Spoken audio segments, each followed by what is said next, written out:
Hey everyone, quick little announcement here from Fishing the DMV. Our club membership on Patreon is nearly full. There are only I'll repeat, four membership spots still available. Once these spots are gone, they're gone, and I'll be closing down the club membership to new members until 2026.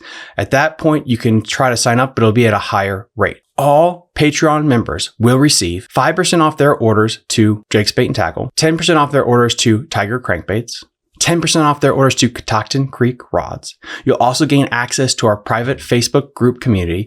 You'll also be allowed to enter our 5 club membership tournaments only with guarantee payouts, members only content, ad-free, commercial-free episodes of the podcast, Patreon supporter giveaways, and so much more. And you get all of this for $6 a month, which is less than a pack of Cincos or a jackhammer chatterbait.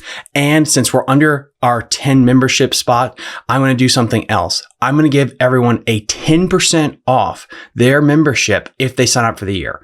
So that brings it down to under $65 a year, locked in indefinitely as long as you want to be a member. Hurry up because there's only so many spots left before I shut down the club to any new members until 2026. You're listening to Fishing the DMV with your host, Thomas Ahrens. Fishing the DMV is brought to you by Jake's Bait and Tackle, located in Winchester, Virginia. If that doesn't get you jacked up, I don't know what will. Good morning, everybody. Welcome back to Fishing the DMV. I'm your host, Thomas Ahrens, and today we're going back to the Potomac River. We're doing kind of another angler bio special here. I've had Bob Petty, Todd Langeford on.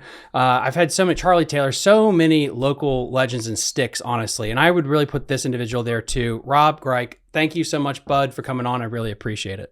I appreciate you having me. I hope I give some insight to local fishing and where the whole industry is going right now, how I feel about it, and I hope people find this to be entertaining and informative. So, as always, I do with guests their first time on. How did you get into this crazy sport of bass fishing? When I was a kid, I went over to a friend's house and they had a Bassmaster magazine. I couldn't have been more than 10, 11 years old. And I just remember thumbing through those pages and that was it. I knew this is something that I had to do, in my lifetime. I don't know why I was so intrigued with it. But, probably, I grew up, in Kings Park, digging for crayfish in creeks. And, I've just always been drawn to the water. But when I saw that Bassmaster magazine and, was reading about fishing tournaments and, guys dedicating their lives to catching world record fish, to me, that was just, very intoxicating. And I knew that, as long as I could do it, I was going to pursue something to do with bass fishing. And then when you threw in the competition, it just made it even worse because, ultimately every tournament fisherman has, just obnoxious. We like to compete. It's fun. I don't mind losing. I don't like it. But, I'm like a gambler. I know the next time I pay my money, it's like pulling that handle. I know I'm going to get a win sooner or later. And I love it. It's good entertainment. It's healthy. It's fun. It keeps you, I'm 56. It's keeping me as young as I can stay at this age, So. What's the story around your first bass boat? Well, my first bass boat was a leaky old fountainhead tin boat. And I remember I bought it and it was, I made this incredible deck out of plywood, super sturdy. And I put it in the water and I had a 9 horsepower on it and it wouldn't even get up on plane.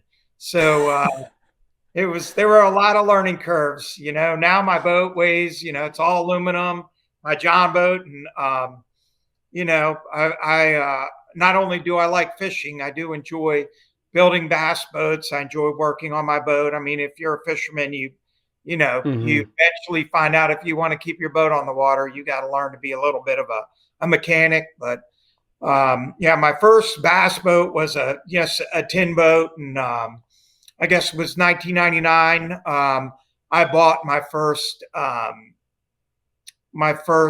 bass boat was a Triton, and that was it. As soon as I learned how to control the chime walking, that was there's a little boat, that little Triton TR20, but it was a wonderful boat. Loved it. So, that's it. Once I got my first bass boat, that was it. Started fishing big tournaments, and there's nothing like it, How many years between your aluminum boat and then your first big glass boat? Well, it was about 10 years. So I spent about 10 years competing at Fountainhead, and I probably did a couple years on the back of a boat in the region. I did fish, the Federation's stuff for a little bit, but it's really hard for a person to compete out of the back of other people's boats, because people don't like that. They want the person in the back of the boat not to be, they just want them to fill the space, and, once you start to make people feel uncomfortable from the back of the boat, the region wasn't the right platform. It was a place to learn, but it wasn't a place to really compete unless you had your own boat, And it's interesting because the question has come up on this show in multiple other programs of what's the area that's produced the most anglers. And people will say the Upper Bay, the Potomac, the James. But for our area, Aquia Res has pumped out some insanely good sticks. It's so, like, just in a cosmic sense, it's crazy that you got to cut your teeth in on Aquia Reservoir, Fountainhead. And that was your proving ground for your career, honestly. That could have worked out any better. Yeah, well, I remember going to Fountainhead with my father, who was a physicist, and he would row me out there. And I just remember looking at they used to have the board with all the Polaroids on there. And I just remember looking at those people on that board going, I want to do that, And that was really, as a kid, I was just drawn to it. I wanted my picture on that board, and and then you get your picture on the board. You start to, you start to really get a little bit of a sense of what you're doing, and then you just want more and you want more. But the reservoir, it's an incredibly dynamic place. It's you can get into fishing at a fairly reasonable cost. Yeah. And you're not in the back of someone's boat. You're in a very dynamic fishery where you could be flipping in a foot of water, or you could be, finesse fishing in 15 feet of water in the same day and successfully. So you can, hone almost any type of skill you want out there. And, I think that's why it's produced so many really competitive fishermen, because it's a great fishery. And any day you go out there and sign up for one of those Fountainhead Bass Club tournaments, you're competing against, very, very skilled fishermen. Even though they're in a tin boat, that doesn't mean anything. These guys are really, really, really good fishermen. And, and when it comes to the electronics, these guys really, these young kids have a huge advantage, and they are really, really good. So, if you think you're a good fisherman, go show up to a Fountainhead tournament and you'll see. So this year I fished 3 tournaments when the fish were spawning. And I think the best I did was 5th place. I weighed in a 4-pound average, one tournament, and still couldn't break the top 5. And, this will bring into another thing. Of course, I want to talk about live scope, because, it's it's changing fishing very quickly. The whole industry is changing. Bass fishing is very polarized now. It's like politics. It's not the Democrats and the Republicans. It's the scopers and the the non-scopers. And it's definitely interesting. These kids are lucky, because everything I've ever done that's given me success is, holds me back from, being successful as a live scoper. And, that's what, all the controversy is. These guys that have been fishing, guys like me, I've been fishing for years. I have skills, I have a certain set of skills, but they're becoming obsolete, and it's just the way it is, because live scope is better at finding fish, and every cast, there's a fish right where you're throwing it. So the bottom line is, go ahead.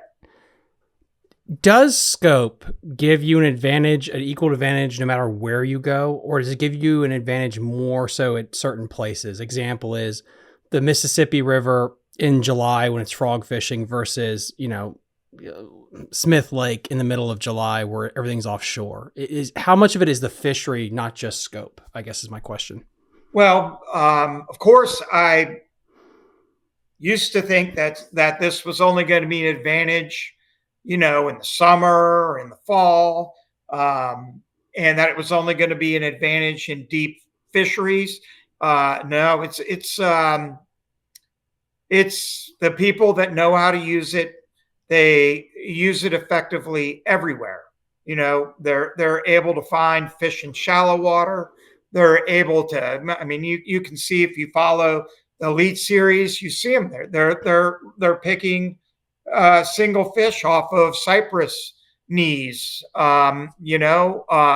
finding little clumps of grass, in tidal water that stick out a little further that you can't easily see without electronics. It's, it's impressive. It's impressive. And to master it and to use it effectively, someone like me, I have to absolutely just erase everything that's given me success in the past and commit to doing this. And it's a really, really big step, versus a young kid who, hasn't acquired some of the skill sets that I have, that sits there focusing on this device all day and mastering it. This is, I see why people are upset, about it. It's I don't have an opinion either way because it doesn't matter anymore. And I have this conversation with people all the time. It's not going away. This is the driving force of the industry. I'd say your average bass boat, I don't know, maybe 10% of the cost of your average bass boat is electronics. Every boat has it on it. This is it. To have a healthy organization. If you want, if you want bass to be healthy, if you want Major League Fishing to be healthy, it has to make money. And where does the money come? It comes from boat sales, comes from equipment sales, comes from the sale of electronics. And right now, this has affected, even lure companies are struggling because, the only thing anybody's buying now are jig heads and minnows. So, it's not going away. It's the biggest driver of the fishing industry right now. So, I think we have to accept it. We have to embrace it. And, we have to find a way to keep these organizations healthy and to move forward. And this is a setup question for something else. How big does the jigging minnow play, generally speaking, on the Potomac or the James? Since you use that as an example, because my question is, aren't chatterbait sales still kind of good for the James and the Upper Potomac and frogs and things like that are not quote unquote scopy baits? Like how much of it is regional? Well, big time. I mean, in this region, you can still get away. I mean, I had a nice event this weekend. I can still get away. Really good one. I can still get away with fishing like a caveman from time to time, And when you're on tidal water, you have the ability to do that a lot more than somebody who only fishes Lake Anna, or somebody who is from Lanier or Hartwell, or that you're gonna have to adapt a lot more in these places. But like, if you had asked me 3 years ago if a guy could dominate on the Potomac River using live scope, I would not have thought that it could have happened. But I had a friend, he went out the other day, he's fishing around, he catches a bunch of little fish shallow. He went into this little like deep hole in the back of a creek, and he looks around, he sees a mark, he picks up his minnow, he catches a 4-pounder. I mean, it's effective everywhere you go. You can't underestimate how effective this thing is. It is changing. I mean, look at the sport. Look at the tournaments. I mean, honestly, if you look at Fountainhead, the weights are up. No, the last 5 years, nobody's ever caught weights the way they're catching them out there, like constantly all year long. I would argue with you that Fountainhead is not as healthy as it was 20 years ago, when 20 pounds used to win a tournament. It's that effective a tool. People are seeing things, they're finding things that we never even thought about finding before. And it's got to be if I'm going to stay relevant, I'm going to have to learn to use it more and more. I'm going to have to spend more and more time, looking down at my screen. And that's the hardest thing for someone like me. You've got to constantly watch it and use it. You have to retrain everything that you do. It's interesting because I feel like when it comes to the bass industry, we always, and this is with politics and with life, we always want one boogeyman to blame every issue on. No matter what, climate change, forward facing sonar, the weights, forward facing sonar. Do I think it has something to do with it? 100%. But I also think there's a couple of other factors. I mean, Icon has a boat that's $150,000, the GDP of the Dominican Republic, basically. Where are they going? Truck prices are out of control. You need both of those to do it. And then the high school and college, like that shit's gotten really good, like insanely good, where you can go to Auburn or Clemson and for 4 years, all you do is fish, show up to classes. And then they're like, oh, this kid's winning on Hartwell. It's crazy. It's like, well, yeah, for the last 4 years, he had a coach and he traveled around with all of his friends fishing. Granted, if you took away scope, do I think they win as much? No. But do I think all of a sudden none of these kids are going to do well? No, not at all. I think some of these kids will still be good. I mean, that's how you get the Poliniks and the Jordan Lees. Well, if you watch the Lake Fork coverage, you see these guys, they have dynamic skills. They're more than just scopers. These guys are catching fish in a lot of different ways. It's hard to, because I see a lot of guys like my age, they don't really, they have a lot of bitterness towards, the scopers and the success and how, the perceived ease of what they're doing. But this is just the direction it's going in. This is not, there are no enemies. This is what it is. I remember 25 years ago, people complaining that it was the same 5 guys winning every tournament, and now those guys have become almost irrelevant and people aren't happy with that. So, I love everything that Live Scope is bringing to the sport? No, I don't. I hate the division. I wish it was changing at a little less rapid a rate, because I think that it would give people a chance to digest the change. But, it's not. This is it. This is the way it's happening. And, I want to stay relevant. I'm going to fight for it as long as I can. I don't have time to pre-fish like I used to. I have a lot of responsibilities, but when I'm out on the water, I'm going to be focusing on learning how to use this tool, because I don't want to give up, what I worked, so hard for. I don't want to give up my ability to compete just because I can't adapt. I have to adapt to this, and I've had every opportunity. I've gotten to fish with some of the best live scopers around. I'm good friends with Brian Warfel. I'm good friends with Matt McCluskey. These Alex Titus, I fished with him. And these are guys that are super, super efficient with it, So I'm lucky. I do have the opportunity to learn from people who have really mastered this thing. I think the biggest thing that bass, we'll just blame them for this as a whole, is when side scan came out, back when Alton Jones won at Hartwell, they needed to have a serious conversation back then about how technology works. It always advances super fast and it will hit that parabolic where it just goes crazy. They should have had conversations back then of like, guys, what is like NASCAR? NASCAR is the same thing. The parameters each person's car is.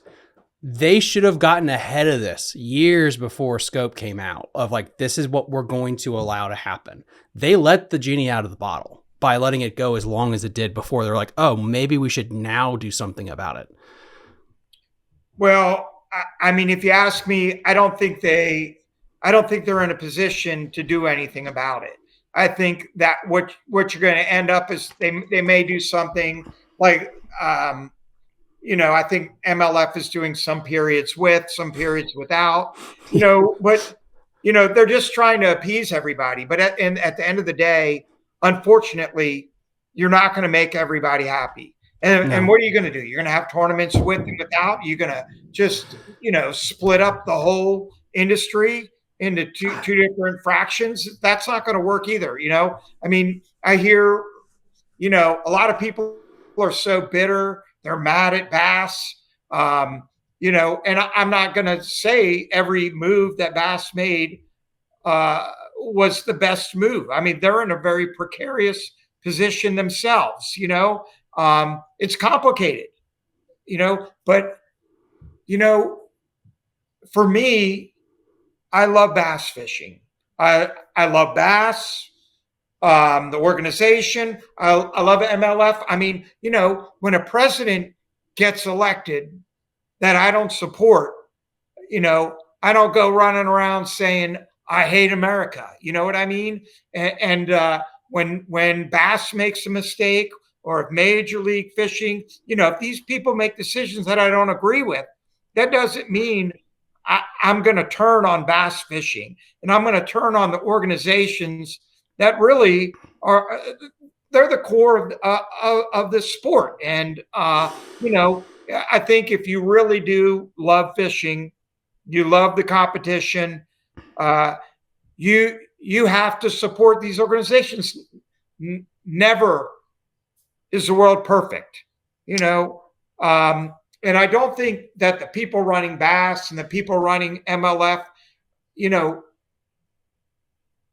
it's complicated. These people aren't looking to do nefarious things that are going to hurt the sport. They are in an incredibly difficult situation.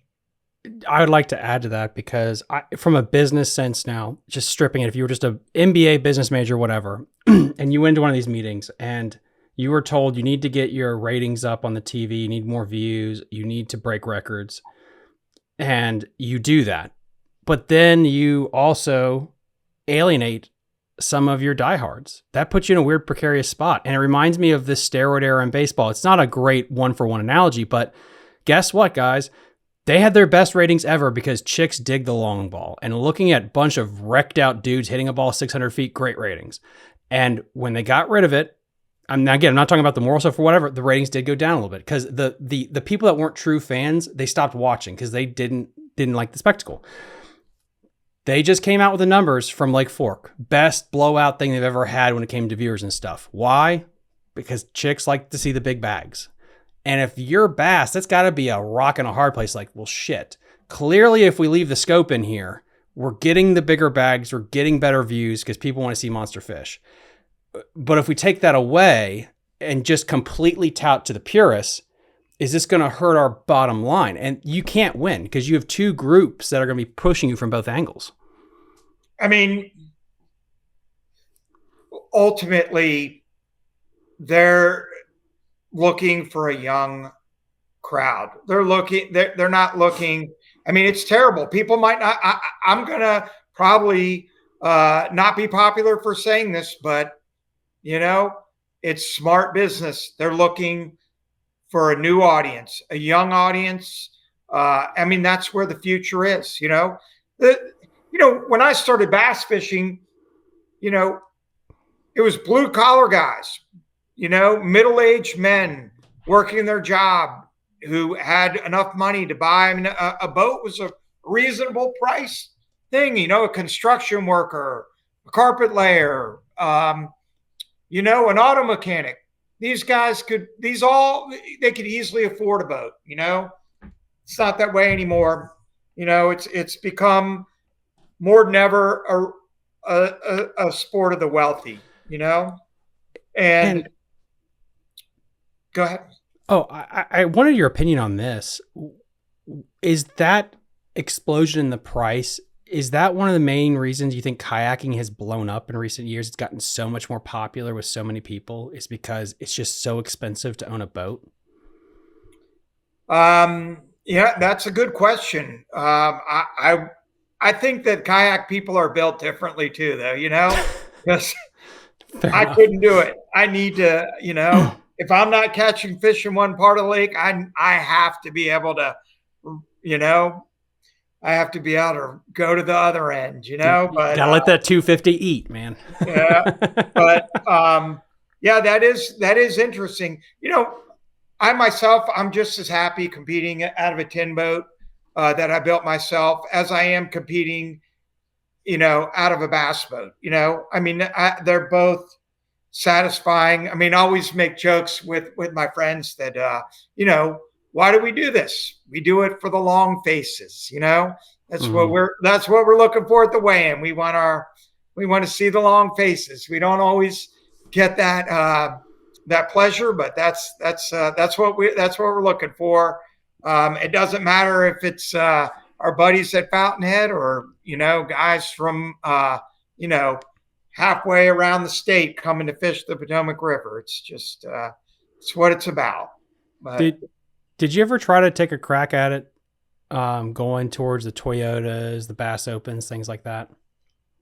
As soon as I had children, it was clear to me that, it's just, you can't raise a family effectively unless you have, you have to have a lot of money to do this. It takes, it takes a small fortune just to go on tour. That doesn't even, and I'm not just saying go on tour, because if you were just paying, going, but you have to be able to compete. If you're going to compete, you have to be able to dedicate the time to do it. I think it was which one of the Japanese guys? We're up in New York fishing on the St. Lawrence, and one of the Japanese guys is there. I forget the guy Taku, who won the tournament. He's up there 4 months before the tournament, launching his boat on a day when it's blowing 20 miles an hour, launching his boat by himself, going out on that lake to fish, and that's, you got to have the money. You got to have, the time, the drive, all these things. And, I mean, if I had it all and I was younger, would I have been able to, dig deep and do what these guys do? I don't know. But, I've met a lot of professional fishermen a lot of successful ones. And, they're definitely built different, their way their minds work, the way they think. I remember Hank Parker telling me, Rob, you know why I quit fishing? Because I did not like the way my mind worked when I was competing. They're just diehard competitors, like Conan Destroyer, crush their enemies.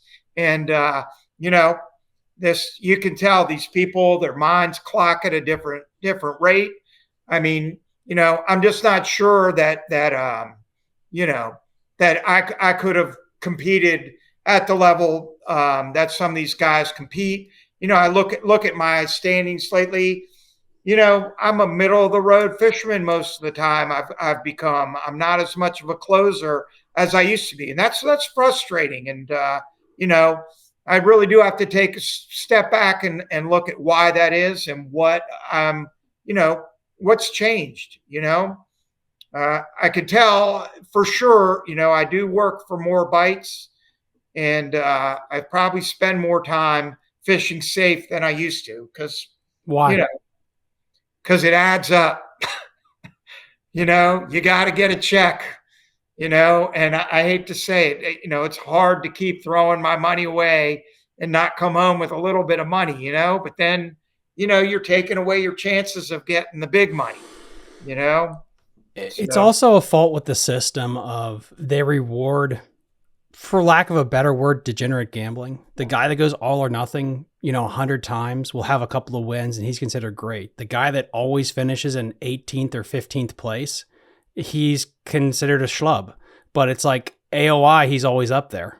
BFLs don't give a shit about rewarding people for AOI. But the point is, it's so much of what makes you good and would make you great at the Toyota or Bass Open where you're fishing 3 or 4 days in a row.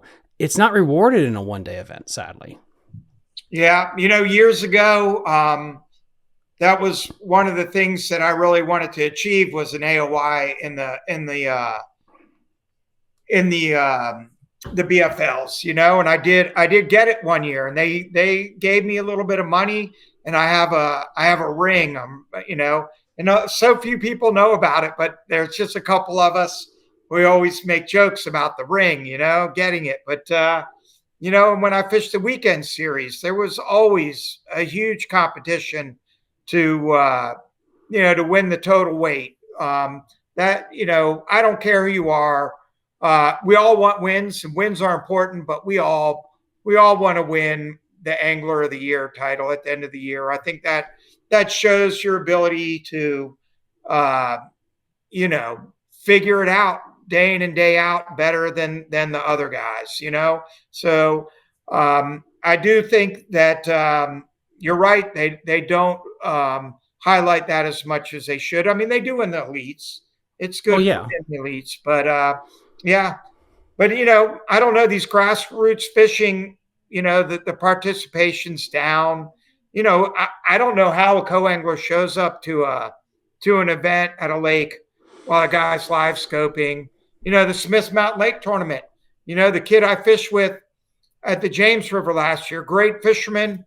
He caught a nice 4-pounder behind me. He had a competitive bag, and he goes to Smith Mountain Lake, and the guy's live scoping, and he was like, I stopped fishing. I had no chance. There was nothing. I was never going to catch a fish behind him. He wasn't angry or mad, but I'm just like, what's rewarding that guy for putting his money up and showing up? Co-angler, participation is certainly going to be a problem, and then you hear the boaters complain, well, my co-anglers are aggressive, well, I don't like aggressive co-anglers either. And I like to give my co-anglers opportunity. I mean, I take pride in I've had a lot of money won behind my boat. I had a Toyota won behind my boat. I've had BFLs won, behind me in my boat. And I take pride in giving a reasonable experience to the guys that get drawn me. I don't want to, I want it to be enjoyable experience for them. But, I don't know how they tolerate the live scope. I don't know how they're going to keep coming.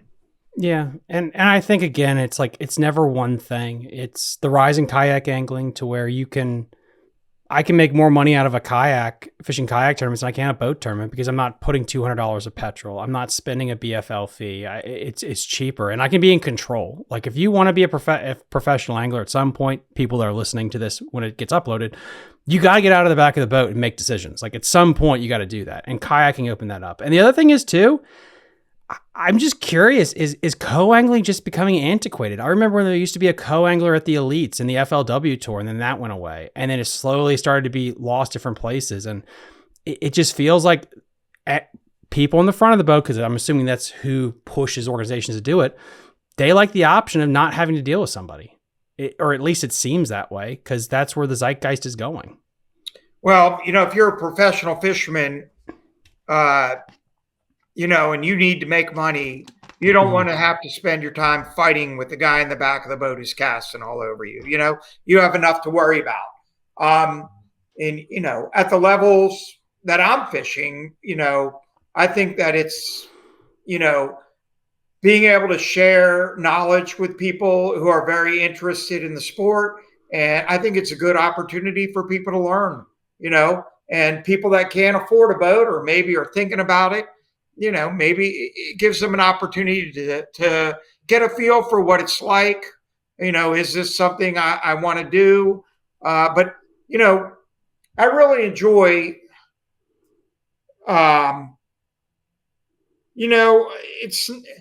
it's tough. I wouldn't ever want to brag about things that I've accomplished, but I am proud of the things that I've accomplished over the years, and it's not conceit.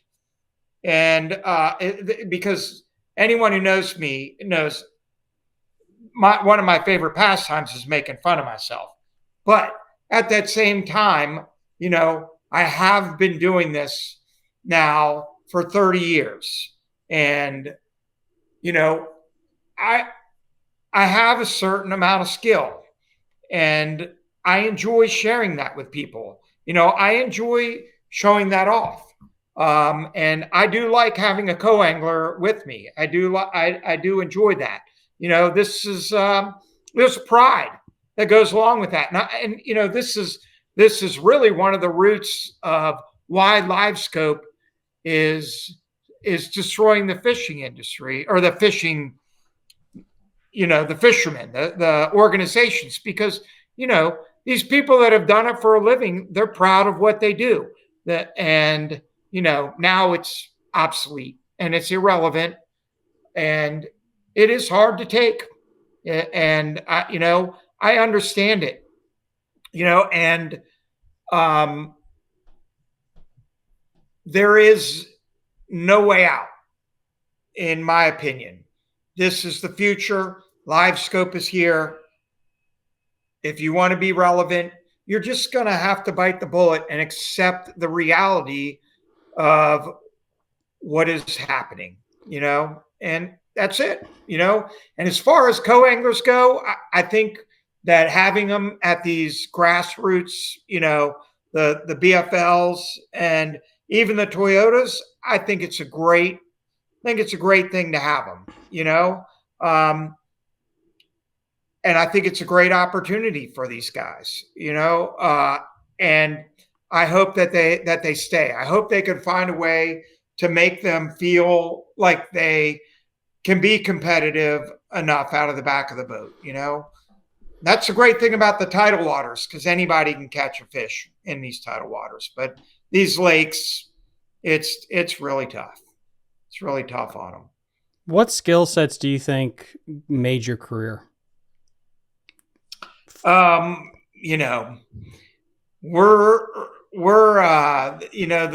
the guys that I cut my teeth with, because nobody does this by themselves.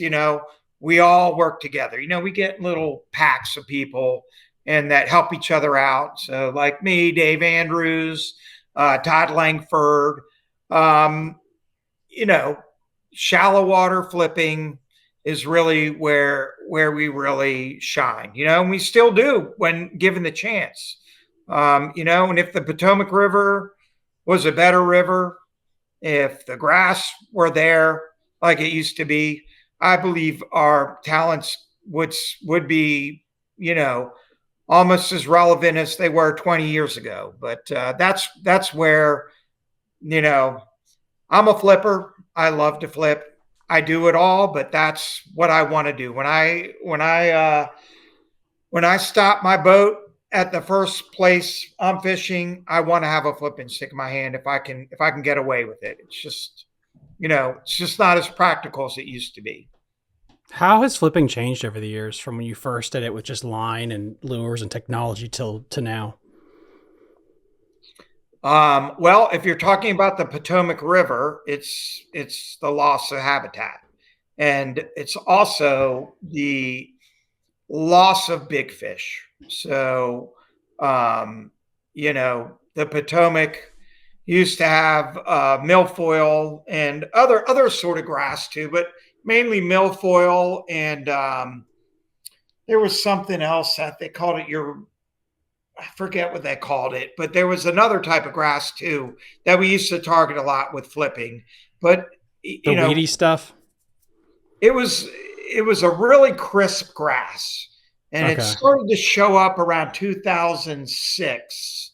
And it was very green, and it would be in the middle of a milfoil bed, and at low tide, it would keep its structure. So, it would, like when all the other grass would collapse, this grass would, I'm imagining it would stay open. So, at a low tide, when you didn't think fish could be under the other grass, if you could find a couple it grew in like bushes, if you could find them, you could get, you could really do well quick in those areas. But, Potomac River is really struggling. The habitat's disappearing. It comes back a little bit at times. I'm not sure why the grass is struggling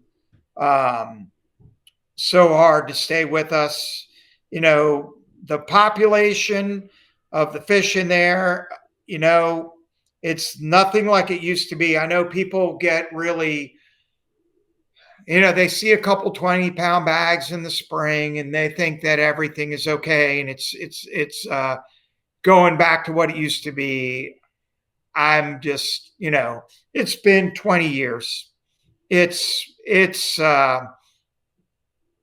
struggling. The river is struggling. I see, last weekend there was some big fish caught. I hope that it continues, but I really think that, the Potomac River needs some help. I was really proud to be a part of the CBAV years ago when we had the population collapse in the Chickahominy and the James River. A bunch of fishermen got together and we partnered. They were reluctant to partner with us, but we partnered with the Virginia Fish and Game, and we really coerced them into doing a stocking program in the James and the Chick, and it was enormously successful. They carried it on. They did stocking in the Rappahannock, and now they've continued it to Smith Mountain Lake, Lake Anna, and it's been tremendously successful.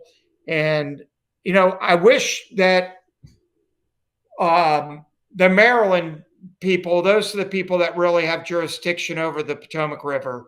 And I really wish that they would get involved and do something to, enhance the Potomac River, because it's not happening on its own. And it's been 20 years. And it was so good. What do you think the heyday was? What was the last great year? Well, when it was really dynamic, might have been 2000. What was it? 2006, 7. I can't remember the exact year. It was the last year that FLW came there. I think Luke Clausen won, but there was a catastrophic event on the river that killed about 2/3 of the grass in the entire river. And it just so happened to coincide with what I believe is the largemouth bass virus. That I believe that virus was brought up from North Carolina fishermen, brought it up from the Bugs Island in their live wells, came up, and I believe that the epicenter for the virus was Aquia Creek, and the epicenter for the dying of the grass was DC area. And I believe that we had a perfect storm and just an unthinkable collapse in the fish population that really took about 4 or 5 years to fully develop. But I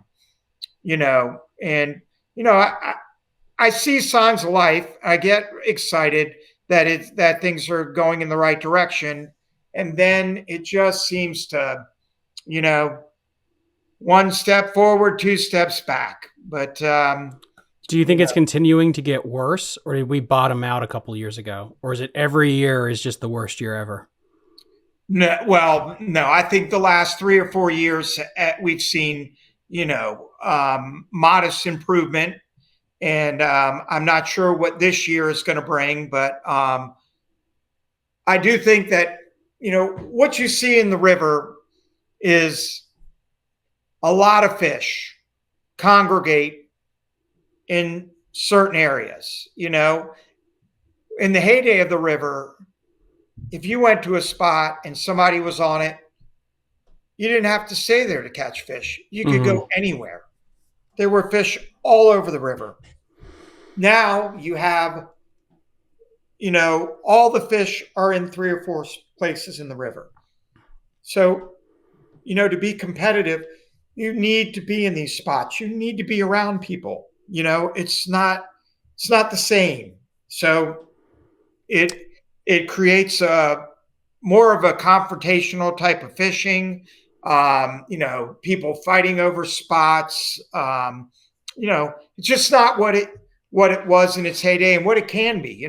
We need to find out what is killing all the habitat, because the grass starts to come back and then it just it all disappears.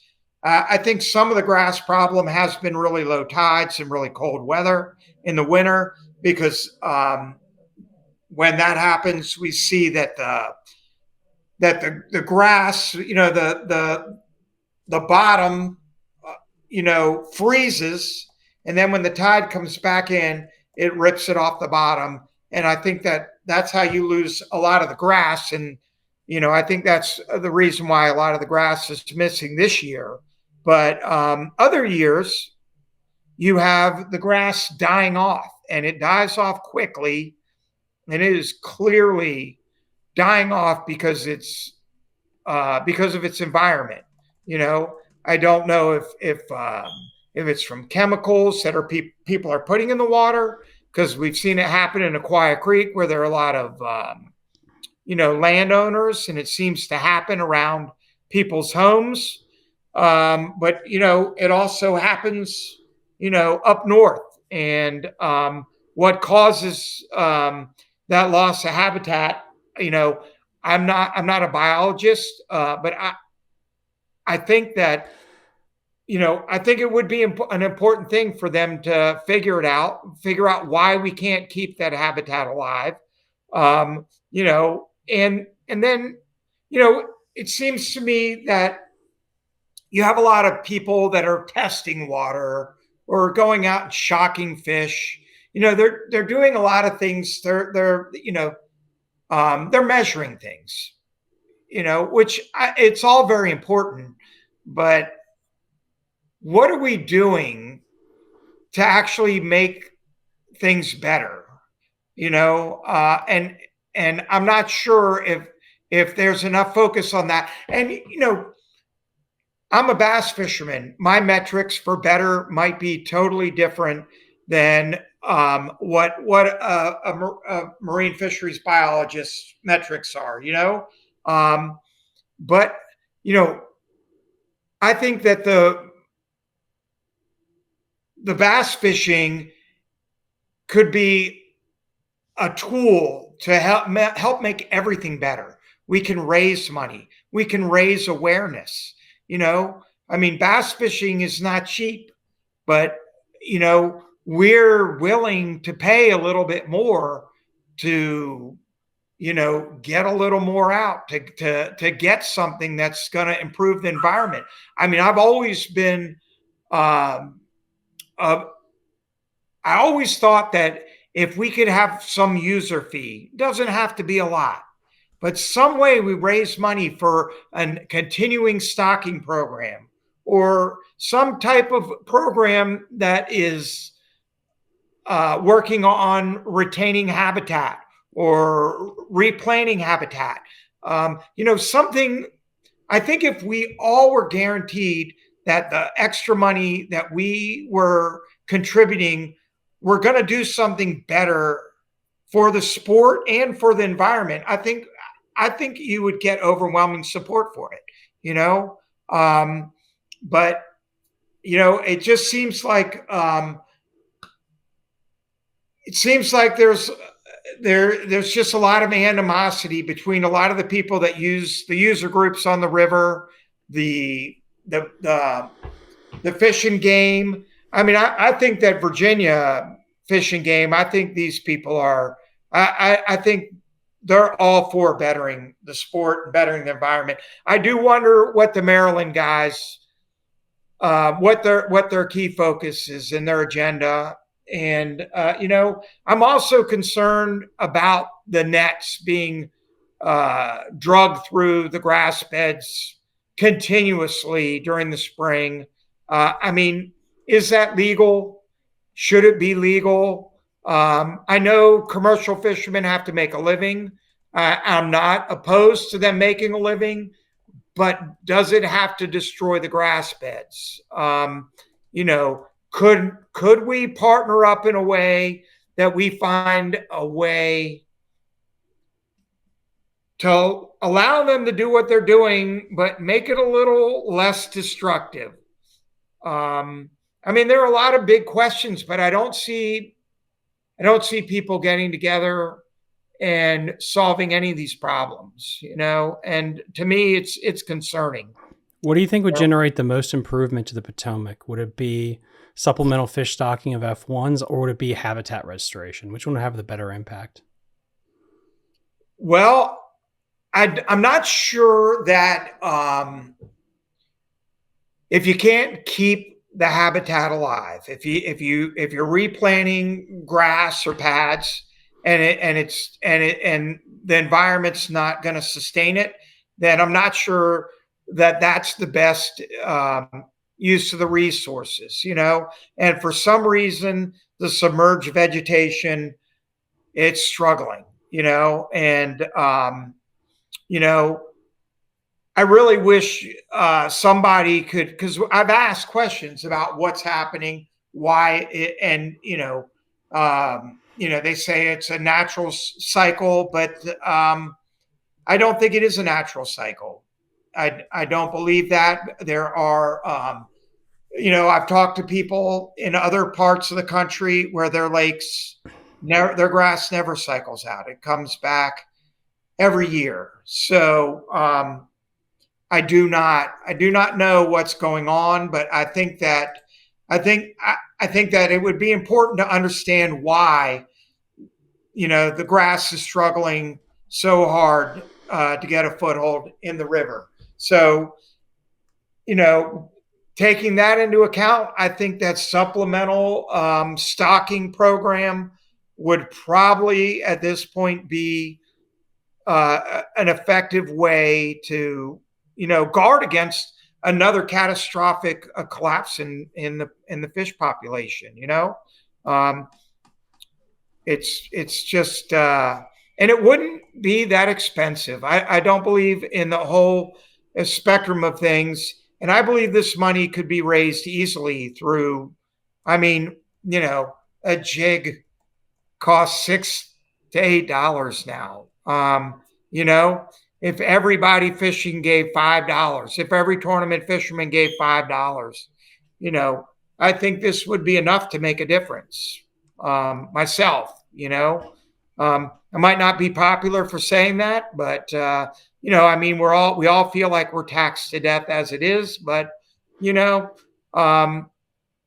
reality is, this stuff isn't going to get better by itself. Is the concerned bass anglers of Virginia still a thing? It is not. It is not. And I know it's disappointing, but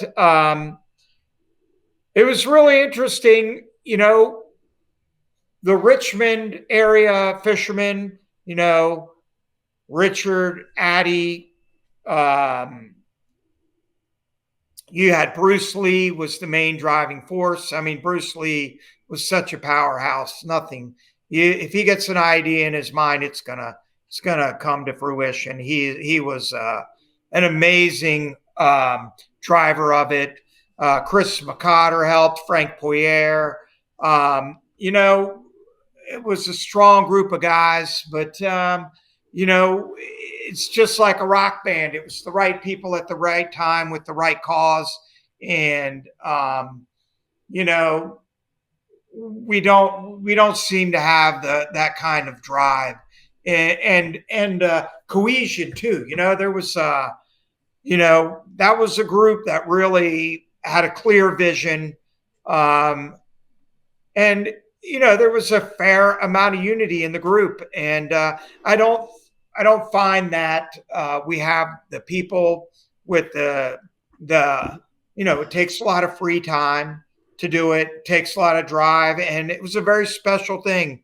And I was really proud to be a part. I mean, I wasn't a big part of that as much as some of the other people, but I was really proud to be around them, to support them, and to be a part of the organization. And I would love to see some people that have the time, the ability to make it happen, get involved. And there were some, there are great, there's a great need. There's a vacuum for a group like that now, it's not quite as bad. I mean, there was hardly a fish left in the Chickahominy and the James River.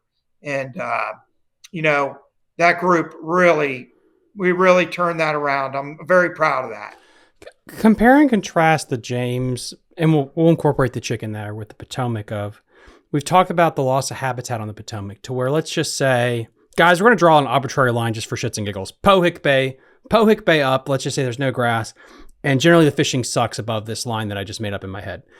If you stock it, will that improve those places? Or because of loss of habitat, will it just stack up fish in the sections that are already still popular? Because if you look at the James, unless I'm wrong, does the James have better grass through it than the Potomac? Like, why is it the James has so many places where you're fishing cypress trees and things like that, but there's no grass, but the fishing's still good? Well, the James just has a lot more water, and it has a lot more water further back up in creeks than the Potomac. The Potomac it's a pretty shallow, muddy, flat river. But like DC is it's pretty depleted. But there was a time when you could win any tournament any day up at DC. I've probably won as much money not fishing grass on the Potomac River than I have fishing grass. I believe that the fish just aren't there. They're trying to recover. And I don't believe that, grass is important in a place like Dogue Creek or a place like Broad Creek. But you don't need grass in the spoils. You don't need grass at Fox's Ferry and DC and above the Woodrow Wilson Bridge. It doesn't matter if you have one blade of grass. I'm not saying it hurts, but that's not why there's not a healthy population of fish up north. That place got devastated by the virus. There's no doubt in my mind. And, and I don't know. I would like to know if they know, is the virus, although, they say it works its way through the population, it still doesn't seem to have a lot of big older fish in it. Are they still, it's been 10 years.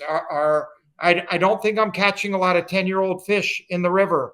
I used to catch a lot of 6 and 7 pound fish, and I don't see them anymore up there. On this dour topic, I'll throw something else in here. We haven't mentioned blue cats. Like, how much has that also affected the situation? I don't know. I don't know about that, but there are plenty of giant blue There's a cats. shit ton of them in there. But they're on the James River, right? And the James and the Chicks the numbers seem to be good. That is a question for John Odenkirk, perhaps. But I believe there's plenty of forage on the river. I think most of the time that the bass are not in the same space as big catfish. I could be wrong, but in my mind, I catch catfish where I'm catching bass, but I'm not sure it's as big a factor as some of these other things. So I think that the biggest factor was that we lost. We had a catastrophic collapse in the population, and it wasn't just the population in general. It was the larger fish. They just disappeared. And there were times when I was out pre-fishing where I caught 50 fish, in a grass bed over 4 pounds. I remember being in the spoils one day with an old dear friend of mine who passed away. It was one of the last times we fished together. And for like 5 hours straight, we caught a good fish on every cast. We probably caught 100 fish. I haven't seen anything close to that, if I was going to think about it, I would say it's coming on almost 20 years since the fishing was that good on the river. I think this was the heyday of the river. I think it was a peak, but, I would like to see some kind of structures, organizations in place that can help keep a balance, so that we don't see such huge deficits in the bass population. That would be ideal, but I don't know. And you wonder if they had major tournaments going out of DC somehow. Let's just say hypothetically there was a big ass boat ramp up there that did that, and they had tournaments and it restocked it like it happens at Aquia and Mattawoman and Lisa Vania, places like that.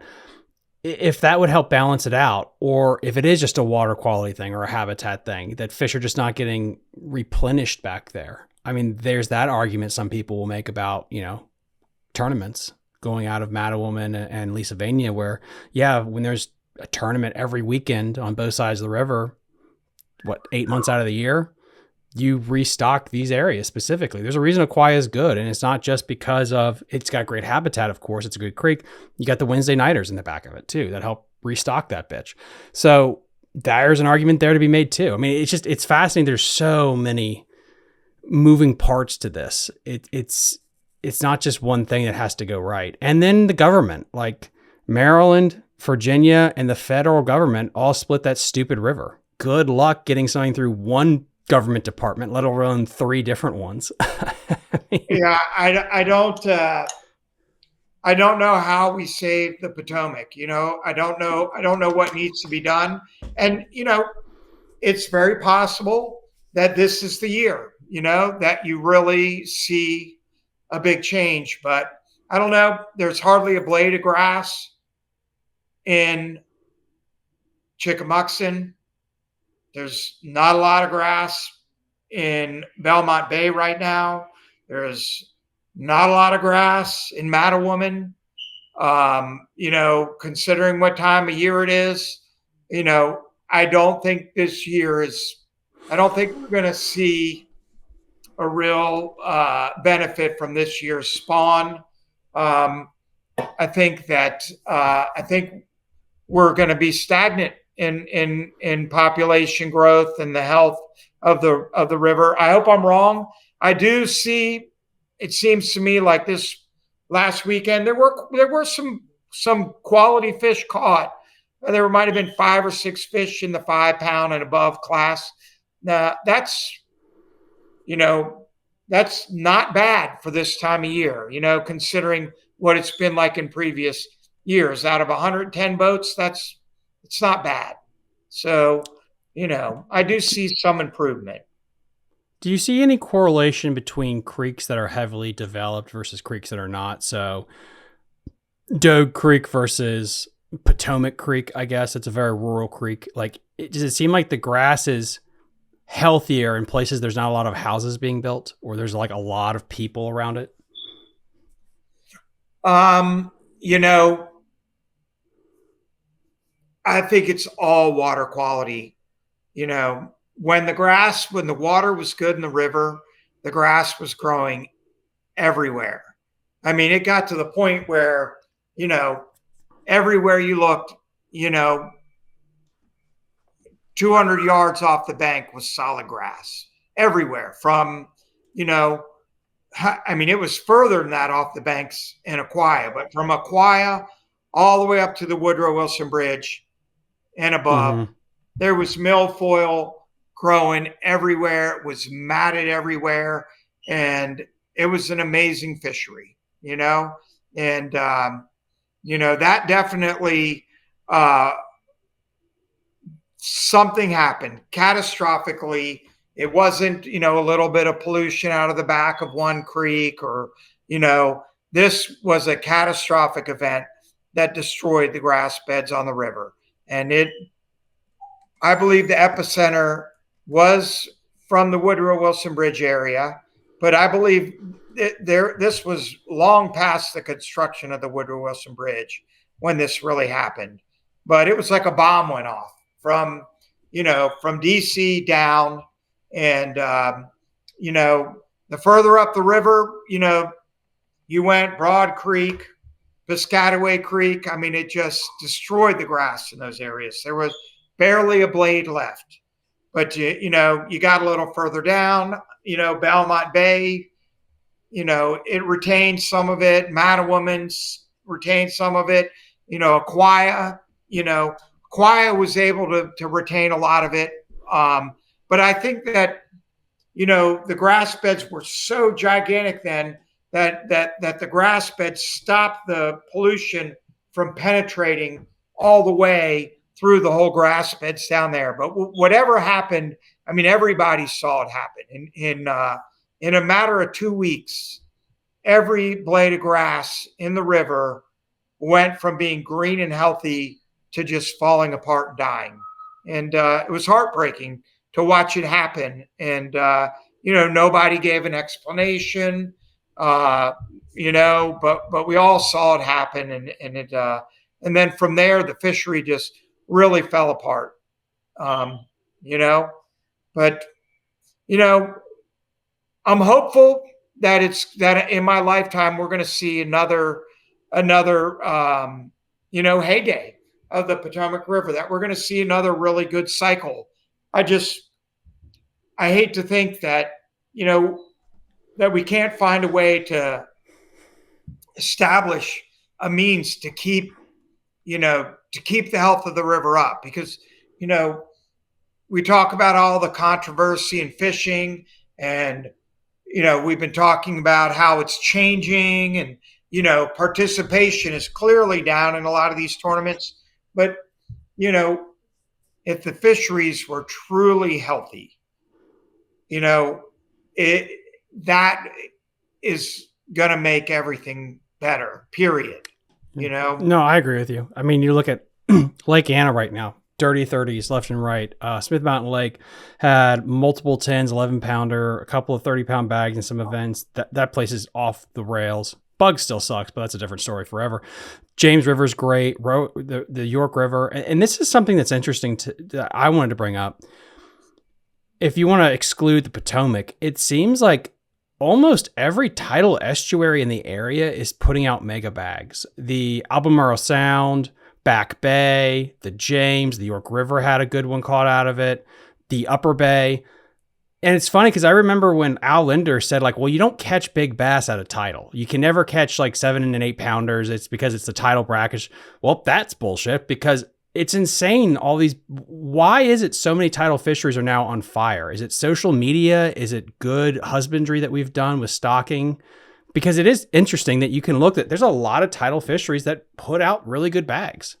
Well, I can tell you this, the amount of forage that there is in a tidal fishery, it's incredible. It's incredible.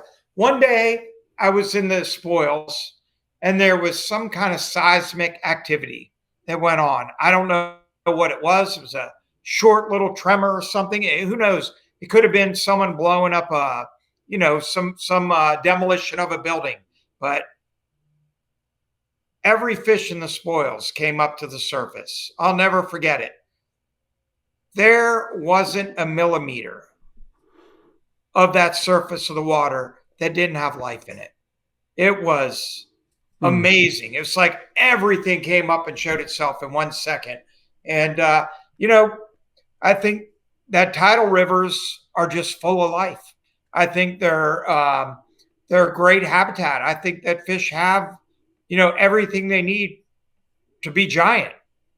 And even on the Potomac, when the Potomac was in its heyday, we were catching 9 and 10 pound fish out of the Potomac, and these were northern strain fish. If it has grass and it doesn't have, I believe it was the largemouth virus that took the river down. Ultimately, I think it was, the perfect storm, loss of habitat, and the bass virus. But I think if we didn't have those two things, I think the Potomac would still be producing giant bags of fish. And I think that it would be a far different place. Everybody would still have their flipping sticks out, and we'd still be winning with the flipping stick. But has the tackle you use for flipping changed a lot? I guess, did you use monofilament back in the day versus braid? Like, what was your first flipping setup like back in the day versus now? Well, of course, it was just like a big game, on a 6.5 or 7.5 foot rod. Good but Lord. when Greg Hackney came here to the Potomac, and he sat back in the Chickamuxon, in the back of Chickamuxon with a 1 ounce weight, that was it. We emulated everything he did, and we took it all over the river. And it was that was it for us. Him, Bobby Lane, these guys came and they really opened up our eyes as far as Langford and I. Once we saw them doing that, that was it. We had to do it. We had to master what they were doing. We had to figure it out for ourselves. Bobby Fincham, I haven't mentioned his name. He's another, great fisherman, great friend of mine. He's another diehard flipper. And, we love it. We love fishing that grass. We just need more of it. What's the biggest improvement in flipping equipment, you think, from then till now? Is it just the braided line and how light rods have gotten? Like, what would you think the biggest improvement's been? Oh, well, the light rods are a big deal. When you fish a lot, I've had 3 tendonitis surgeries, Good God, man. So I tend to want to have really light gear. I've talked to several people to try and get them to make an inner line rod for braid.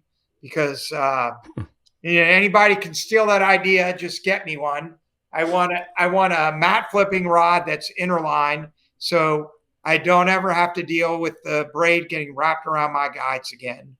But I do think light rods, the line is good. But flipping it's caveman fishing. It always has been. It always will be.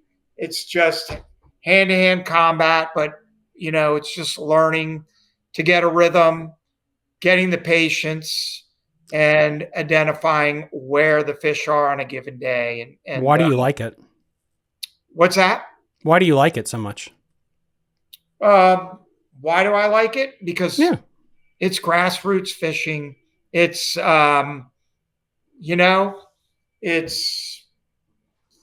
it's man versus bass. There's no electronics involved. It's just all instinct. I love that kind of fishing. I know it's yesterday's news, but if I could come in second fishing that way versus coming in first,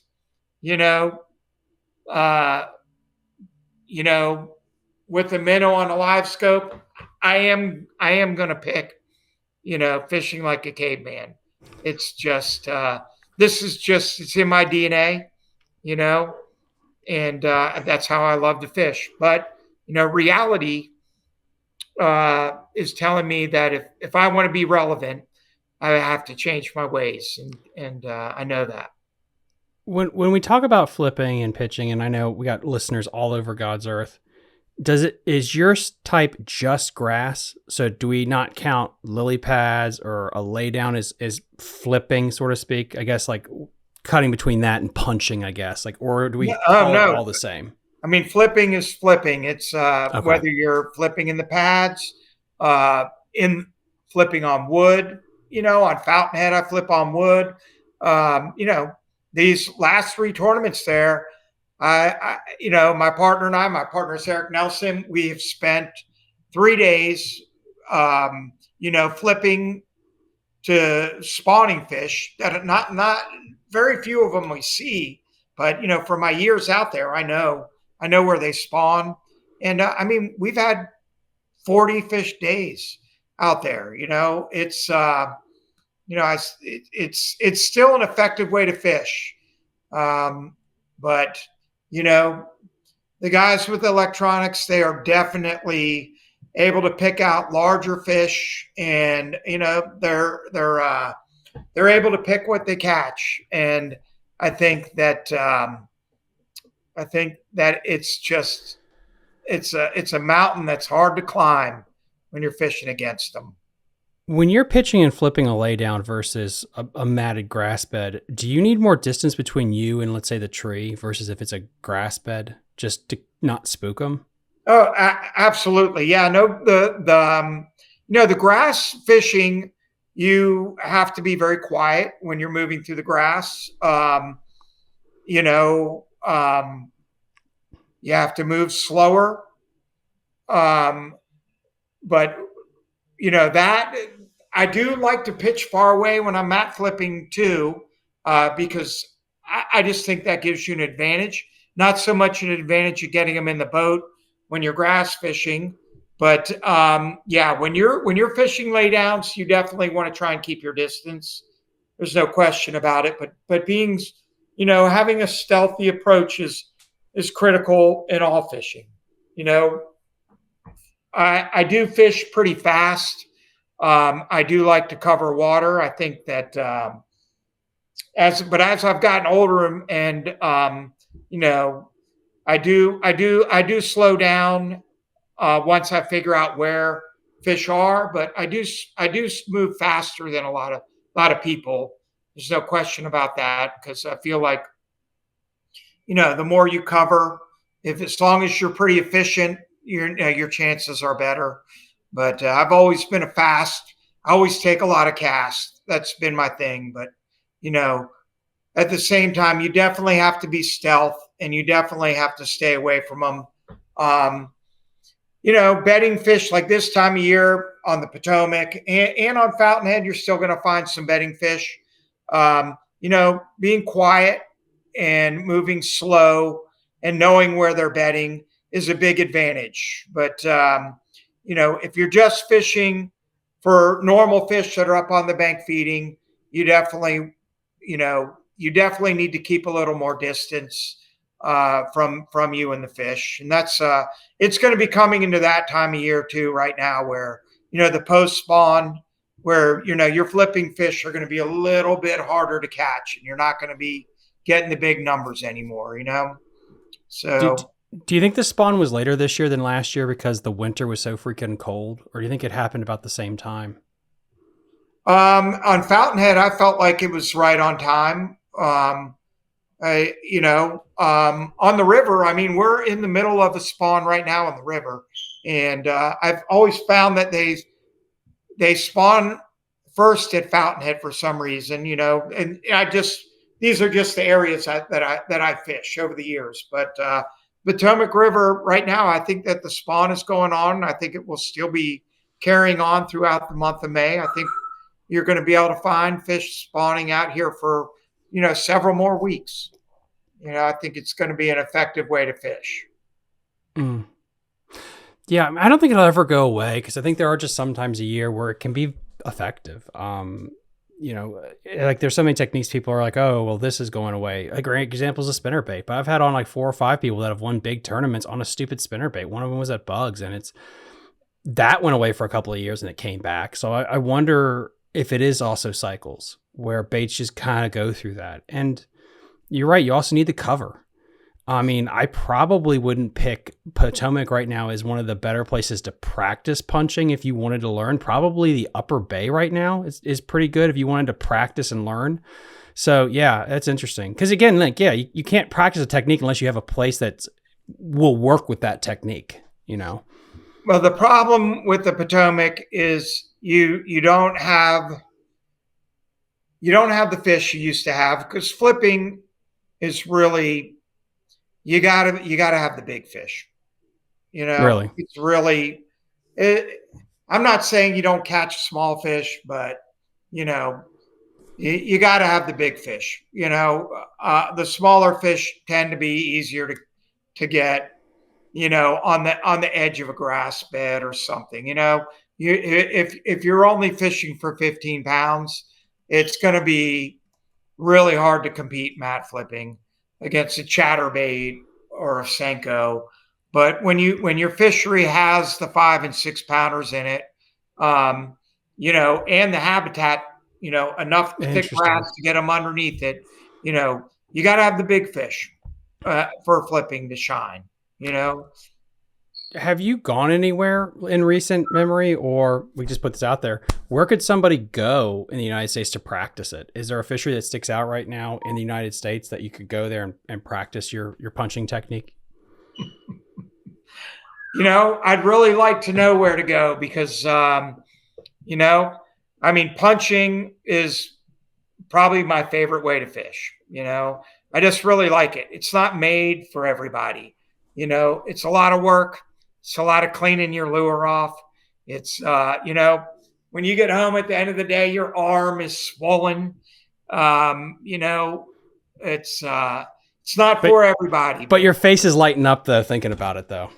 I love it. It's just, it's what I want to do when I go out. But I would like someone to contact me and tell me where I can go locally and enjoy it. Now, I did fish Chick Lake for a couple winters, and I have been told that Chick Lake has some great mat flipping in it in the summer months, and I would like to give that a shot down there, because there's some pretty impressive fish in that lake. Yeah, I think they just shocked up like a 12 or 13 pounder. I think the DWR had on their email list. Guys, I know we're shitting on the Potomac right now, but there's still a lot of great fisheries in our area that are pumping out mega bags, including like Chickahominy River, or York River, things like that. One thing I want to ask you, since I have you on here is how heavy is too heavy for your punching weight? Can it be over heavy, or is it just, it has to be as heavy as it has to be to get through the cover? So every time your bait doesn't go through the mat, it's a waste of energy and effort, you know? So you want to be throwing a weight that's going to get through the mat. If you're spending your time, flipping down there and your bait's sitting at the surface, that's no good. It has to go through. So you have to do what you have to do to get it in there. I usually, if I'm going out flipping, I'm going to have 4 or 5 rods on the deck of my boat. Damn. I'm going to have different weights on every single one. And, it's not just, you could be fishing in the same area, depending on the tide, and you're going to need a different weight. You might get away with an 1.25 ounces at a high tide, and then you need 1.75 ounces at low tide because, everything tightens up at low tide. But, fishing is a numbers game, even if you're using a live scope, it's a numbers game. It's, it's how many times your lure has a chance for a fish to eat it. And if you're out punching and your lure is not getting through that grass, that is a waste of time and effort. So the critical thing is making sure that your lure is getting through that mat. Have you broken anything when you launched a 4-ounce 50 cal bullet back to the boat? So we've chipped boats. Todd Langford has 2 permanent scars on his body from me. What? Really? Yeah. I'm a little more nimble than he is, so he hasn't hit me yet, but he's a little top heavy. But I got him twice. I got him in the arm really good. I feel bad about it, but damn. Yeah, it is dangerous, and that's one thing. I would tell anybody who is starting out mat flipping, who's got an 8-foot rod with braid on it and a heavy weight, you do not set the hook the same, and you don't give it that follow through, and it is dangerous. People have gotten knocked out and seriously hurt by it, and you got to be careful. That's all I'm saying. I mean, there's a learning curve. I find it's a lot safer to be in the boat now with me and the guys I fish with, because we've all heard the bullet go by our head, So, but yeah, it's definitely something that happens. But we know the risks going in it. No doubt about it. So no slacklining hook set is what you're telling everybody. You actually just kind of pull into it. I don't, I've developed a different approach, but I definitely don't give it a huge follow through. And I definitely give it a good pull, but as soon as I'm feeling that contact, I'm not pulling it up further. Mm-hmm. It's hard to explain, but the last thing that anybody needs is to get hit with an ounce and a half weight. I mean, It is, I've heard of people having to get medevaced after getting hit by these things. It is dangerous, and if you're, setting the hook like you do when you have a 1/4 ounce weight fluorocarbon, it is creating a dangerous environment, So, we've been fortunate enough. Nobody's gotten hurt seriously, just a few little battle scars, but it is a worry, when you're out there, but, it's part of the learning curve, I used to jump when I was a kid, I used to jump my bikes off ramps too. We all somehow we're going to survive it. Hopefully. So, but So, guys, as I'm recording this, we have the next BFL is up. It's the Shenandoah Division, I think, on the 17th. So this episode's going to debut way after that event's gone. But so if you had to tell your future self, how much do you think you win this BFL coming up with? What do you think the winning weight is? So the last BFL that was this weekend, all the water blew out of the river. So anybody fishing a grass flat or wood on the bank, they were seriously handicapped. I got lucky. I made a right call, and it worked out for me. So I believe that you're going to have 20 pounds in this event. Oh, damn. I believe it is, it's a full moon. It's close to the full moon. I guess it was last weekend, but it's also, we have a lot of water coming into the river. I believe that the tide is going to stay higher. We got a high tide in the middle of the day. Spring spawning bass like a higher tide. I believe this is going to be a big event for somebody. I believe a lot more of the river is going to be in play. So I'm expecting the weights to be better. Not that the weights were bad. There were, 2 18-pound bags last event, which is not bad for a day where, there was zero water in the river. That was those weights. I was impressed by the weights that were caught. From a athlete standpoint, that event, did you know going into it, like what the conditions were and what to expect? Or was it something that you kind of realized as the day developed, like, oh shit, blowout tide, I need to call my audible right now? So, I knew the tides were pretty low the day before. And it was windier the day before, which was odd, but I'll just to put it in perspective, on the day before, I caught a fish under a duck blind. And at the same tide, when I saw that duck blind the next day, it was 8 inches out of the water. Jesus. So in the morning, I started off fishing a pad field.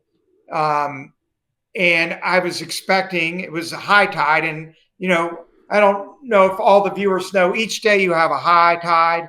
You have 2 highs and 2 lows, and you have a high and a low high, and you have a high low and a low low. So that tournament started off on what was going to be the highest tide for the day, and still incoming. And when I got there was maybe a foot of water on the pads.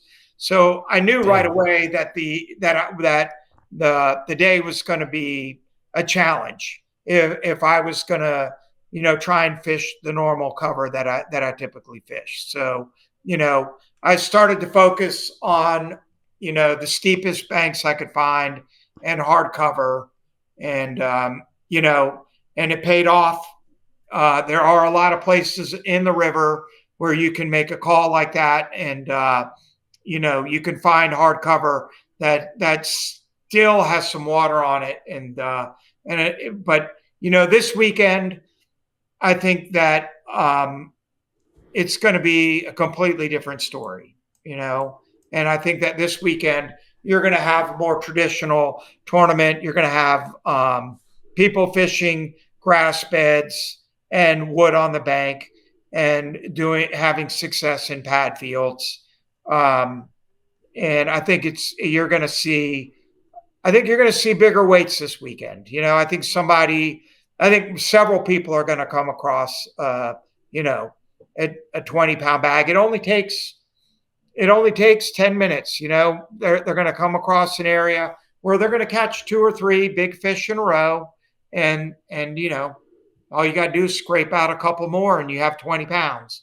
So why is it, maybe I'm off base, could be off base here, would be the first time. Why is it seems like the Battle of the Border and the Potomac team series, they're the series that you usually, knock on wood, you see the mega bags caught. I don't remember a BFL in recent memory, I could be wrong, that came close to like some of those weights that you see. Well, Potomac teams are quite honestly, and the people fishing in Ed Dustin's series as well. These are veteran Potomac River fishermen. They're team tournaments, so they're but these are the best fishermen on the river. These are people that really, really know what they're doing, and that's when you know where to go. There are enough fish in the Potomac River for it to shine, and there are enough people around here doing a lot of work. There are enough fish in the river for these people to catch good bags of fish still. But I still think it's very misleading when you're looking at the overall health of the river. But these guys that are really good, who know where these fish are at, they get rich quick. And it's hard for a guy to come in out of town and peel back that onion and make it happen. 100% agree with that. And it's just interesting because, like when you have you and Todd on a boat together in a team tournament versus competing against each other, the weight should be a little bit higher. And I guess that's interesting what you said. Like, so what would your barometer for the health of the river be? Would it be like the stats from a BFL, a Potomac team series? Like, how would you gauge the health of a river then? Well, big fish are critical, and we don't see a lot of that. But the biggest thing when I look at the Potomac River, I look at how many areas, how many square acres of the river just don't hold fish anymore like they used to. Good luck catching a good limit of fish in Broad Creek. Good luck catching a good limit of fish in Piscataway. Good luck finding them in Dogue. Just being honest, Chickamuxon, hasn't been great.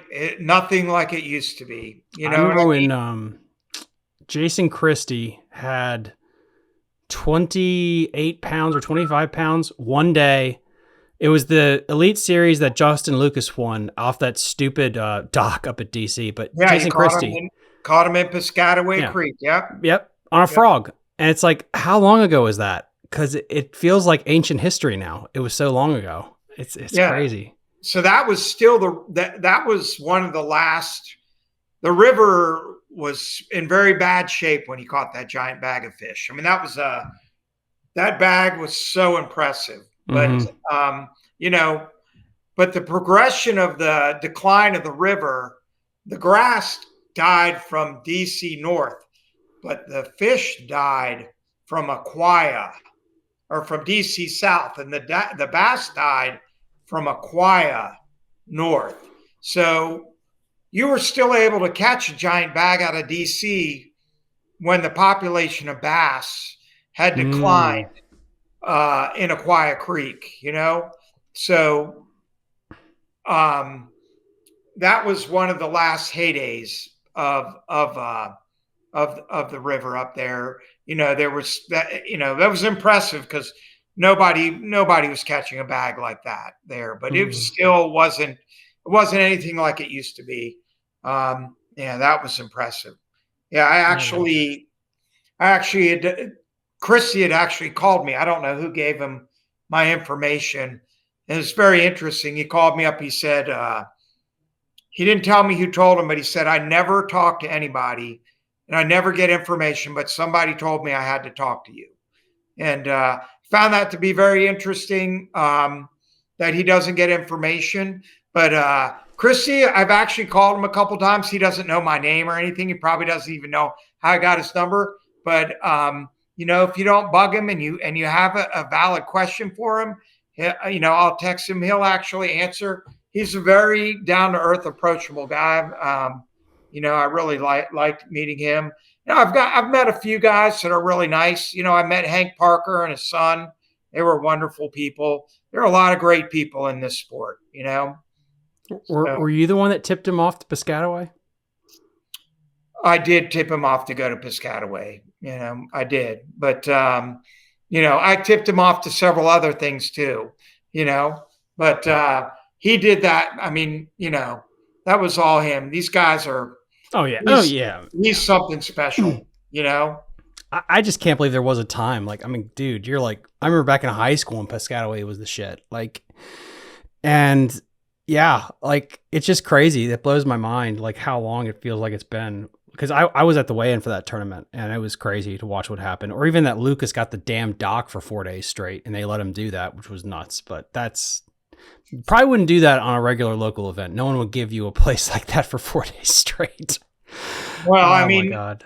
I got to tell you, you could have it now. You're not gonna. Well, it's not. I mean, I don't know. Maybe on the best day of the dock, you catch a good bag, but that heyday is gone. Mm-hmm. I mean, I hope it comes back. But those fish are a thing of the past right now. Nanjamoy, I think Skeet Reese won out of there. Yeah. Somebody else went out. That was a long time ago since that was good. Yeah. And I mean, even when that was good, the whole river was good. I mean, yeah.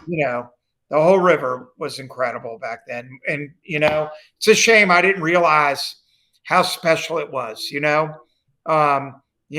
but now I'm seeing that, that those were special times. And, I hope, I mean, it sounds crazy to say, I hope I see times like that again in my lifetime, but it's been 20 years and, it's not back again. And I'm not sure that I see it in the near future, but I hope so.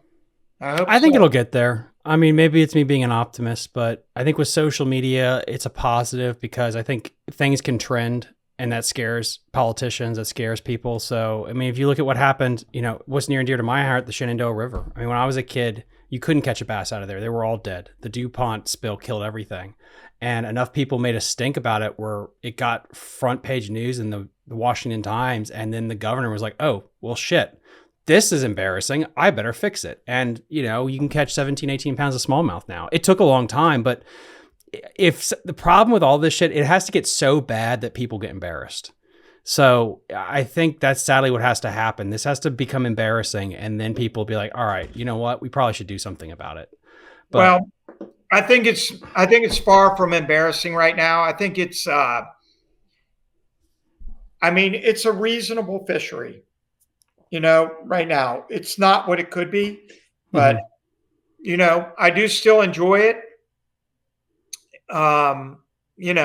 But I enjoy it all. I enjoy fishing deep. I enjoy fishing with a spinning rod. I enjoy mat flipping, in particular, but,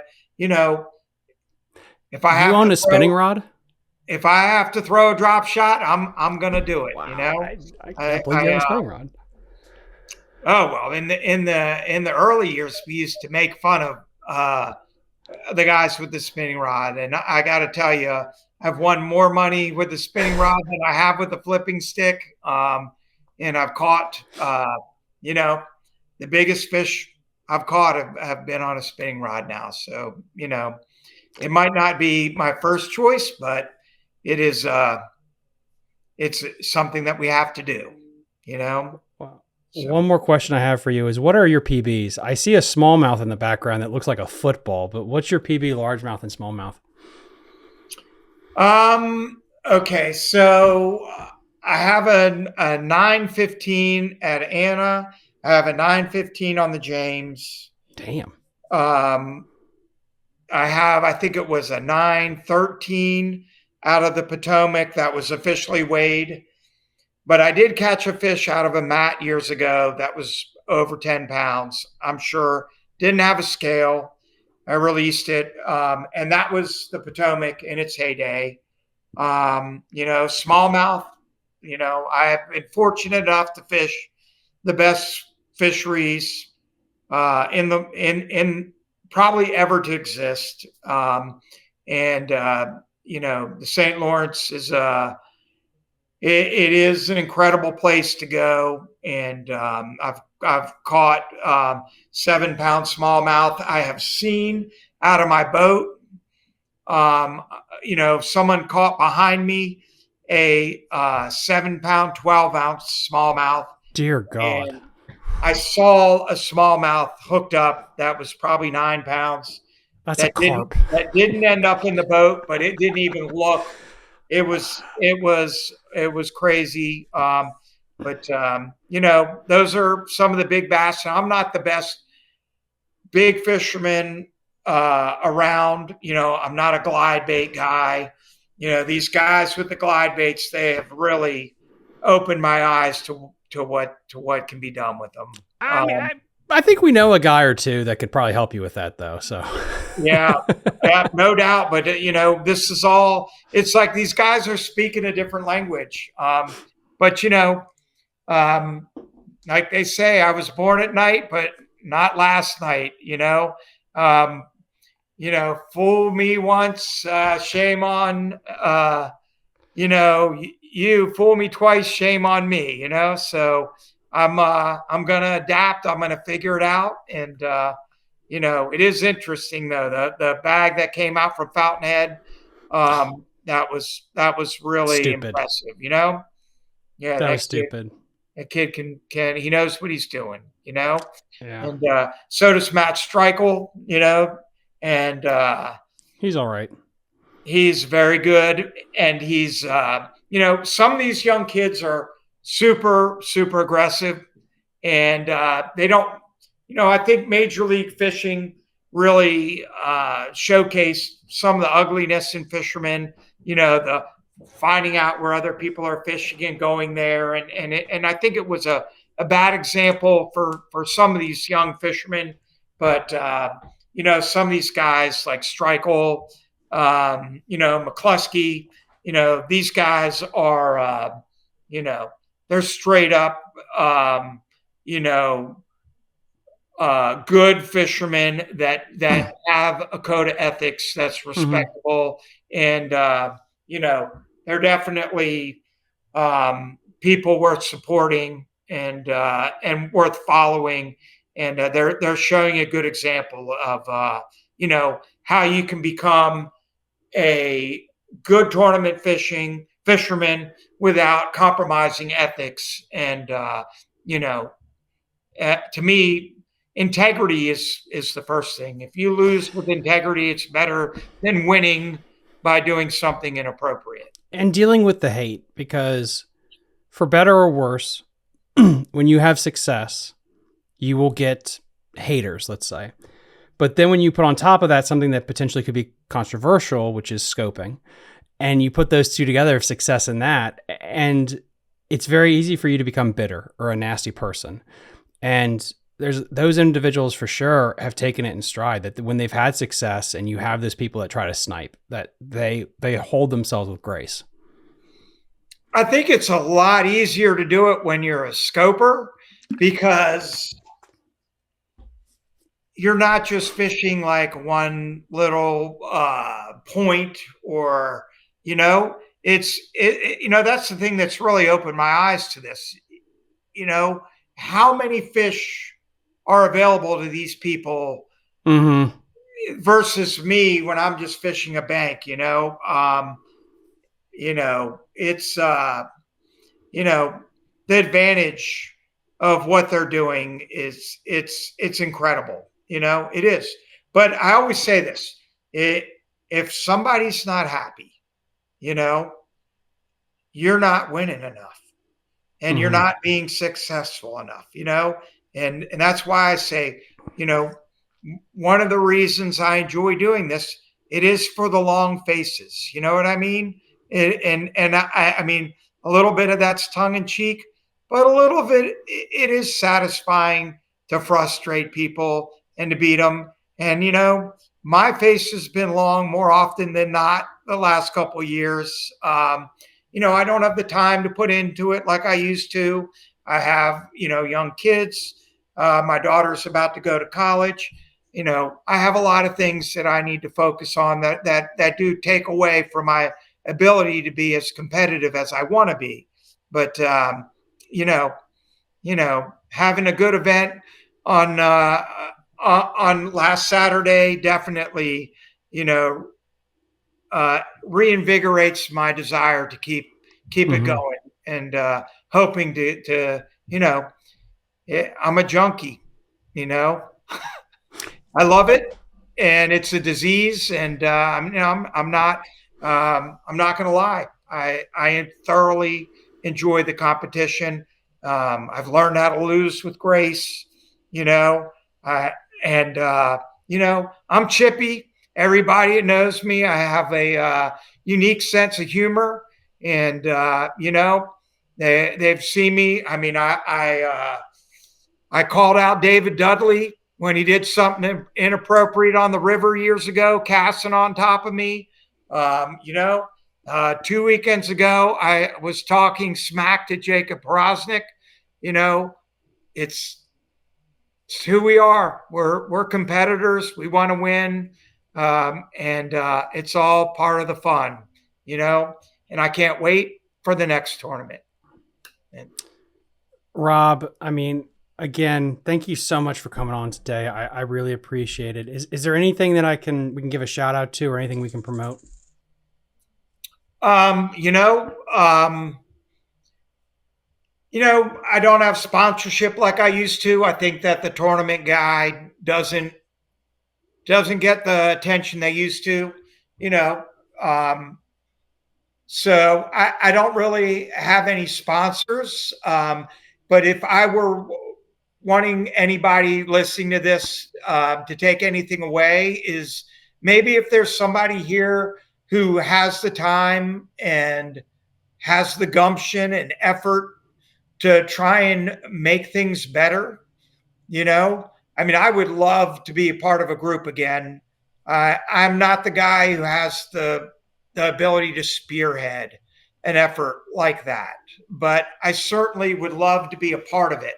And you got to have someone, a catalyst, someone that really has the energy and the ability to get people behind them and make some changes. And we have the organizations here. We have the people that want to do the things to make things better. But I just feel like we don't have, you know, all the right parts working in concert to make a difference. And I think that we are at a time where our fisheries around here need a little help. At least the Potomac does, Mhm. and it's just not getting it. And if there was somebody listening to this that had enough gumption to try and make a difference, I certainly would get behind them. I'd find a way to support. I'd get people to help support. But, I can tell you at this point, with all the responsibilities and the things that I have pulling me in many directions, I'm not the guy that could spearhead it. But that's what we need. We need to find that guy. Well, that's a great segue for, I mean, guys, as always, continue to support the channel because 2026, we're trying to get Casting for Conservation, our 501c3 nonprofit associated with Fishing the DMV, up and running, so we can do boat ramp restorations and supplemental fish stockings. I have permission. I have permission from Maryland and Virginia to do it. I got that approved. The problem is money. And that means we need to get people on board, which is, talking well, maybe to. You're that guy. So I might be the guy. CBAV, I mean, the CBAV, we did a silent auction. We raised a lot of money, and at the time I was actually ridiculed by a lot of guys in Northern Virginia. They were like, why are you doing that? We have the Potomac right here. Now I don't believe these people are, are going to look at this in the same light, and I believe we could raise money. The silent auction, we had a little gambling night, and it was fantastic. It was great. Everything went to the proceeds, and I think we got like $40,000, if I'm not mistaken. And then the Virginia people matched it, and that is how we got the stocking going on the James and the Chick. And I believe that with the right people, we could make this happen here. We need our own organization. Again, as everyone knows, I'm on the Black Bass Advisory Board for Maryland. I am good friends with everyone in Virginia, and not getting into the government bureaucracy of it, you're splitting funds 5 ways to Sunday. And if you really want to make a difference, we just need our own nonprofit just to basically be like, here's the money, just do it. And that's what we need. We just don't have that anymore. Ever since, the CBAV kind of went away, Virginia kind of picked it up a little bit. They did. But again, if we privately do this, we can keep a lot of these fisheries good. And no matter what you think about government intervention, all that other crap, it just helps them supplement their funds. And so if we stock one place, they have more money to stock another place. Like it just helps everything. So the reality is, if you're going to wait around for them to do it, it's not going to happen, so regardless of how you feel about them as groups, fishermen need, if we want to make it better, we got to do something, period, and, I don't know how because you have to do it through the government, though. I think if you want to have something that's not like, you could raise money to do a stocking once like we did with the CBAV. But I think if you want to do something residual or get something that's permanently in place, you're going to need to have something that, a constructive way to continuously raise funds. It doesn't have to be a lot. If it's continuous, I really think there's room to do it. But I do think if something like this is set up, there needs to be a guarantee that this money is designated for what people are giving it towards. If I'm donating my money and my time, to benefit the fishery, I don't want that money being taken and used for something else.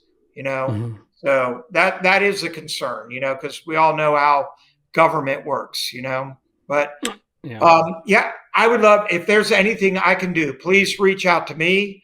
And I'll use my network and my influence as best I can to help raise money and to help make it happen.